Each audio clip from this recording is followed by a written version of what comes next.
Incin memperkenalkan dirinya sebagai Incin Temaga, iaitu anak perempuan kepada Dewa Singalang Burung yang berasal daripada Kayangan.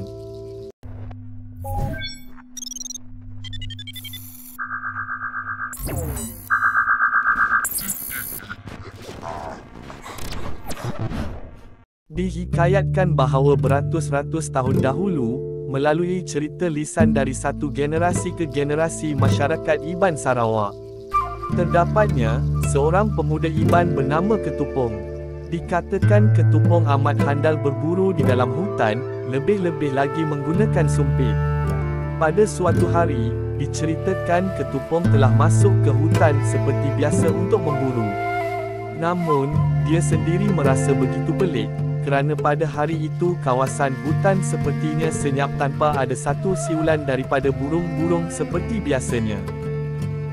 Namun, kerana tidak mahu pulang dengan tangan kosong, Ketupong pun tetap berkeras hati juga untuk berjalan-jalan meredah denai untuk mencari hasil buruan. Setelah hampir seharian merayau-rayau di dalam hutan, akhirnya, beliau sampai ke satu anak sungai, dan disitulah dia melepaskan lelah dan dahaga. Namun, ketika dia hendak menceduk air untuk mencuci muka, tiba-tiba, beliau melihat satu kelibat burung enggang yang sedang memerhatinya dari jauh. Tanpa berlengah, Ketupong pun cuba mengatur langkahnya dengan berhati-hati. Ini kerana, beliau tidak mahu burung tersebut menyedari akan kehadirannya dan terlepas lari. Setelah memastikan keadaan semuanya siaga, akhirnya beliau pun menyumpit burung tersebut. Ternyata, sumpitannya mengena, lalu jatuhlah burung tersebut ke tanah.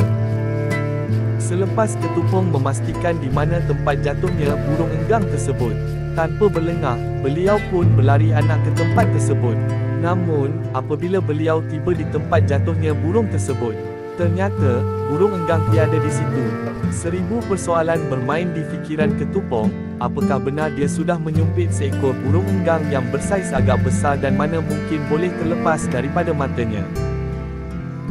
Di dalam lamunan tersebut, tiba-tiba daripada arah belakangnya, Ketupong terdengar bunyi seperti seorang perempuan sedang mengadu kesakitan. Ketupong pun menolehlah ke belakang, dan alangkah terkejutnya beliau apabila ternampak seorang perempuan yang cantik rupa parasnya yang sedang mengaduh kesakitan akibat disumpit. Dengan pantas, Ketupong pun mula mendekati perempuan tersebut, dan berasa amat kasihan melihat adanya makhluk yang lemah sedang mengerang kesakitan. Dengan lagak seorang lelaki perkasa, Ketupong pun mengambil dedaun di sekitar hutan tersebut untuk mengurangkan kesakitan perempuan tersebut. Disebabkan hari semakin senja, akhirnya Ketupong pun membuat keputusan untuk membawa perempuan itu pulang ke rumah panjang. Di dalam perjalanan pulang, ketika itulah perempuan tersebut memohon Ketupong untuk tidak bertanya dari mana asal-usulnya. Sebagai gantinya, perempuan itu menyanggupi apa sahaja kemahuan Ketupong ke atasnya. Setiba di rumah panjang, tanpa berlengah Ketupong pun memperkenalkan perempuan cantik yang bernama Incin ini kepada keluarganya. Di mana, keluarga Ketupong juga merupakan keluarga tuai rumah di situ. Tanpa segan silu, Ketupong juga mencurahkan rasa hatinya kepada keluarganya untuk mengambil Incin sebagai suri dalam penghidupannya. Setelah mendapat persetujuan daripada keluarganya, maka, bermulalah persiapan untuk majlis perkahwinan Ketupong dan Incin yang akan diadakan dengan penuh adat istiadat perkahwinan masyarakat Iban. 2 hari sebelum majlis perkahwinan, telah diadakan majlis melah pinang bagi Ketupong dan Incin. Setelah selesai istiadat itu, Incin pun berbisiklah dengan Ketupong dan memberitahu bahawa dia sudi menjadi isterinya dengan sepenuh hati. Dengan syarat, jangan sesekali mempersoalkan apa yang dilakukan dan dari mana asal keturunannya. Di saat Ketupong yang sedang mabuk cinta, Ketupong hanya mengiyakan sahaja sebarang syarat yang dikenakan. Akhirnya, Ketupong dan Incin pun melangsungkan perkahwinan dengan penuh gilang gemilang. Kedua-dua mereka pun melayari bahtera penghidupan sebagai suami isteri dengan penuh bahagia. Sehinggakan 9 bulan selepas itu, mereka pun dikurniakan dengan seorang anak lelaki yang comel dan juga merupakan pewaris kepada generasi Ketupong dan keluarganya. Hendak dijadikan cerita, sesuatu yang pelik telah terjadi selepas sahaja kelahiran anak lelaki mereka. Ini kerana, Ketupong kerap kali terserempak dengan isterinya yang amat gemar mendongak ke arah langit apabila menyusukan anak mereka. Perbuatan ini menimbulkan syak ke atas Ketupong sehingga menyebabkan dia bertanya kepada isterinya. Seringkali, jawapannya hanya dengan sekuntum senyuman.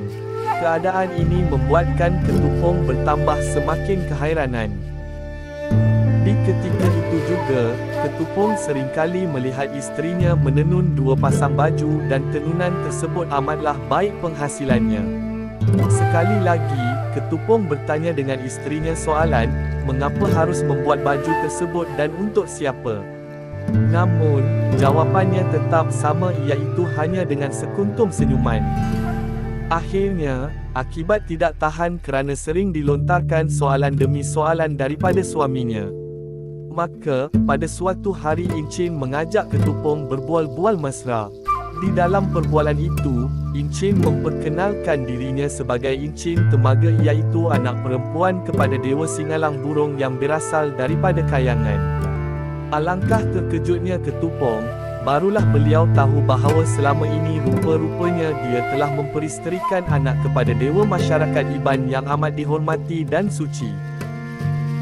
Di kesempatan itu juga, Encik memohon kepada Ketupong untuk dia pulang menjenguk ayahandanya Singalang Burung. Ini kerana, beliau amat merindui kampung halamannya dan keluarganya. Demi kasihnya kepada sang isteri yang tercinta, maka Ketupong pun mengizinkan isterinya Encik untuk pulang ke Kayangan dengan syarat tidak boleh membawa anak lelaki mereka. Walaupun berat hatinya, akhirnya Encik bersetuju dengan syarat tersebut. Namun Encik berpesan kepada mereka, sekiranya mereka merinduinya hendaklah mereka memakai baju yang ditenunnya tersebut. Dengan cara ini, mereka akan mudah sampai ke Kayangan. Tibalah hari yang dinantikan, maka Encik pun pulang ke Kayangan setelah bertukar menjadi seekor enggang yang besar. Hari berganti hari, bulan berganti bulan, tahun berganti tahun, Ketupong dengan tetap setia menanti kepulangan sang isterinya Encik. Namun, hal itu agak mustahil. Di dalam kepayahan seorang ayah membesarkan seorang anak dan di atas kehendak keluarganya, Ketupong telah berkahwin sekali lagi dengan seorang wanita di dalam komuniti rumah panjangnya. Di samping itu juga, Ketupong sudah tidak dapat untuk menidakkan desakan daripada anak lelaki tunggalnya itu, di mana anak lelaki tunggalnya itu seringkali bertanyakan tentang ibunya Encik. Pada suatu hari, Ketupong pun teringat akan pesan isterinya Encik, di mana mereka telah memakaikan 2 pasang baju yang ditinggalkan oleh Encik untuk diri dan anak lelakinya. Alangkah terkejutnya Ketupong apabila tidak semena-mena beliau dan anaknya boleh bertukar menjadi 2 ekor burung enggang. Akhirnya, mereka pun terbang menuju ke Kayangan untuk berjumpa dengan isterinya yang tercinta. Sesampainya mereka di Istana Kayangan, Ketupong dan anaknya telah disambut dengan penuh mesra oleh seseorang yang begitu gagah perkasa dengan siap berpakaian pahlawan masyarakat Iban. Beliau telah memperkenalkan dirinya sebagai Singalang Burung, iaitu Dewa Masyarakat Iban. Beliau merupakan ayahanda kepada Encik Temaga dan merupakan datuk kepada anak lelakinya. Ketupong begitu gembira, ini kerana akhirnya beliau dapat juga bersua muka dengan seorang dewa yang hanya dikenalinya melalui cerita orang tua masyarakat Iban. Selepas itu, Ketupong dan anaknya telah dibawa berjumpa isterinya Encik Temaga. Alangkah bahagianya mereka apabila dapat bersatu kembali. Namun begitu, Encik Temaga tidak mahu menerima Ketupong lagi. Ini kerana, suaminya sudah pun berkahwin baru dengan perempuan lain di bumi. Dengan penuh hormat, Encik Temaga meminta supaya bekas suaminya Ketupong kembali ke bumi, iaitu ke pangkuan keluarganya. Dan biarlah dia dan ayahandanya yang menjaga dan membesarkan anak lelaki mereka. Akur dengan permintaan tersebut, Ketupong pun kembalilah ke bumi dengan meninggalkan anak lelakinya bersama bekas isterinya. Hendak dijadikan cerita, sebelum Ketupong pulang ke bumi, Singalang burung telah meminta Ketupong untuk menghadapnya di istananya di Kayangan. Di dalam pertemuan itu, Singalang burung telah meminta Ketupong supaya tidak payah risaukan tentang anak lelakinya. Ini kerana anak lelakinya akan dijaga dengan baik dan akan diajar segalanya tentang kepakaran ilmu perang dan sakti-sakti warisan Singalang burung. Singalang burung juga meminta Ketupong untuk menyampaikan pesan kepada masyarakat Iban di bumi, supaya jangan khawatir sekiranya ada sesuatu yang buruk berlaku. Ini kerana sekiranya diseru maka Singalang burung akan turun ke bumi untuk menyelamatkan masyarakat Iban. Setelah segala persiapan dibuat, maka Ketupong pun kembalilah terbang ke bumi dengan meninggalkan anak lelakinya bersama bekas isterinya di Kayangan. Apabila beliau tiba di rumah panjangnya, maka beliau pun memanjangkan pesanan daripada Singalang burung kepada semua masyarakat Iban di bumi. Sejak daripada itu, diceritakan bahawa masyarakat Iban di bumi sering memohon semangat Singalang burung untuk menyelesaikan setiap permasalahan mereka di bumi. Inilah satu kisah legenda tentang burung suci, iaitu burung kenyalang yang terdapat di dalam masyarakat Iban. Burung kenyalang terbang melayang di tepi kali. Tiada salah sayang menyayang. Semoga hidup terus diberkati.